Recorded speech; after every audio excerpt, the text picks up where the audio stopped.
বিভিন্ন ধরনের ক্যাকটাস বা স্যাকুলেন্ট আমরা যারা করে থাকি সেই সমস্ত গাছগুলি কিন্তু এই শীতকাল আসা মানে সবচেয়ে বেস্ট একটা সময়। এই সময় কিন্তু এই সমস্ত গাছগুলি খুব ভালো গ্রোথ হবে। এই সময় কিন্তু অনেক গাছের ফুল হবে এবং এই সময় কিন্তু এই ক্যাকটাসগুলিকে বেশ কিছু পরিচর্যা থাকে। ক্যাকটাস মোটামুটি ভাবে যে সমস্ত ভ্যারাইটির গাছগুলো রয়েছে তার মধ্যে স্যাকুলেন্টও রয়েছে। এই প্রত্যেকটা গাছ কিন্তু এই শীতকাল আসা মানে তাদের খুব একটা ভালো সময়। আমরা অনেকে মনে করি শীতকাল মানে একেবারে ডরমিটরি পিরিয়ড, ইনডোর মানে একেবারে এই হেলাফেলাটা আমরা ক্যাকটাসের ক্ষেত্রেও করে থাকি। তো এই সময় সে ক্যাকটাসের ক্ষেত্রে কোনো রকম হেলাফেলা করবেন না।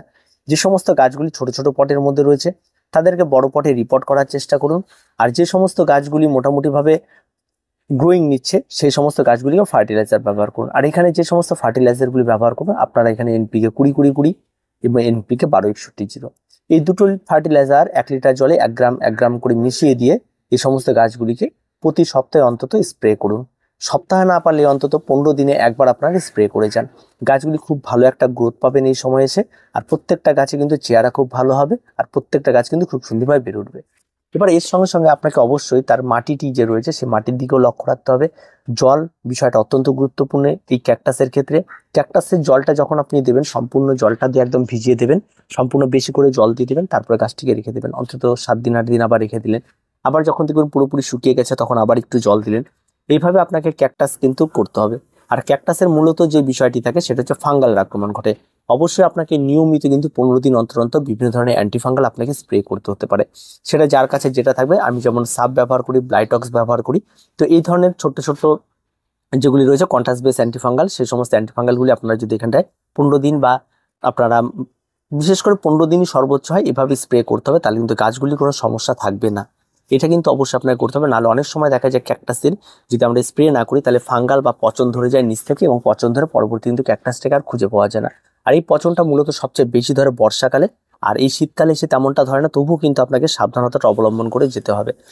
আর ফার্টিলাইজার আর এই সমস্ত পরিচর্যাগুলি খুব ছোট্ট ছোট্ট পরিচর্যা। আর ক্যাকটাস অত্যন্ত সুন্দর। অনেকেই বলে থাকে যে ক্যাকটাস অশুভ।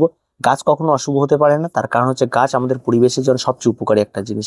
আর ক্যাকটাসও কিন্তু ঠিক তাই, একই রকম। তারা প্রচুর পরিমাণে অক্সিজেন প্রদান করে থাকে আমাদের এবং তার সঙ্গে সঙ্গে তার একটা সৌন্দর্যায়নের আলাদা একটা মাত্রা এনে দেয়। তো ক্যাকটাসকে নিয়ে অযথা অবহেলা এই সমস্ত বিষয়গুলিকে দূরে রাখুন এবং প্রত্যেকে ক্যাকটাস করুন এবং খুব সহজ সরল পরিচর্যার একটি গাছ। যদি আপনার মনে হয় যে আপনি কোনো পরিচর্যা করবেন না, তাহলে আপনি যদি কোনো গাছ বাঁচতে পারেন তবে ক্যাকটাস।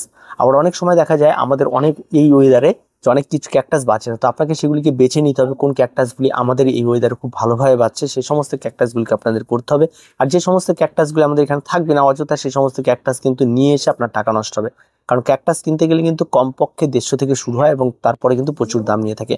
তো ক্যাকটাসের বিষয়টা অত্যন্ত সহজ সরল পরিচর্যার একটা গাছ এবং আপনারা প্রত্যেকেই এটা করতে পারবেন। আর তেমন কোনো কঠিন কিন্তু কিছু নেই। আর যদি কেউ করতে চান বা কোনো সমস্যা হয়ে থাকে, সয়েল মিক্স থেকে শুরু করে গাছে কি খাবার দেবো এই সমস্ত বিষয়গুলি থাকে, তাহলে অবশ্যই আপনারা কমেন্ট বক্সে জানাবেন। আমরা অবশ্যই তার রিপ্লাই আপনাদের দিয়ে দেবো। আর একটা বিষয় থাকে ক্যাকটাসের ক্ষেত্রে, যেটা ক্যাকটাস বেলকনি হোক বা যে কোনো জায়গা করে রাখা অত্যন্ত সহজ, কারণ ক্যাকটাসকে ছোট পট থেকে শুরু করে বড় পট যে কোনো পটে প্রত্যেকটা টাইমে টাইমে তাকে চেঞ্জ করতে হয়। আর তার সৌন্দর্যায়নও কিন্তু দেখার মতোই হয়ে থাকে। আর সেটাকে নিয়মিত জল দেওয়া, নিয়মিত তার পরিচর্যা, তেমন কোনো কিছু কিন্তু ক্যাকটাসের থাকে না। তো ক্যাকটাস কিন্তু খুবই মানে নর্মাল একটা গাছ, খুব সহজ সরল একটা গাছ। আর পরবর্তীতে ক্যাকটাসের প্রচুর গ্রাফটিং আপনি করতে পারবেন। ক্যাকটাস একটা খেলার ছলে আপনি পরিচর্যা করতে পারবেন। এই ক্যাকটাস কিন্তু মানে খুবই সহজ সরল একটা নিরীহ গাছ। আর তার সঙ্গে সঙ্গে আপনাকেও কিন্তু তেমনটাই পরিচর্যার ক্ষেত্রেও কিন্তু খুব সহজ সরলই হবে, আর তেমন কঠিন কিছু হবে না। তো ক্যাকটাস যারা করতে চান, যদি কোনো সমস্যা হয় থাকে অবশ্যই কমেন্ট করবেন। আর আমি মোটামুটি ভাবে অনেকদিন ধরে ক্যাকটাস এবং স্যাকুলেন্ট করছি, মোটামুটি বছরখানেক হয়ে গেল, তাতে রেজাল্ট কিন্তু অত্যন্ত ভালো এবং পরবর্তীতে আরো ভালো কিছু করার চেষ্টা করব। আর তা আপনাদের সঙ্গে অবশ্যই শেয়ার করবো। তো আজকে এই পর্যন্ত, দেখা হয় পরবর্তী ভিডিওতে। প্রত্যেকে ভালো থাকবেন, প্রত্যেকে সুস্থ থাকবেন, আর চ্যানেলটিকে অবশ্যই অবশ্যই সাবস্ক্রাইব করে রাখবেন।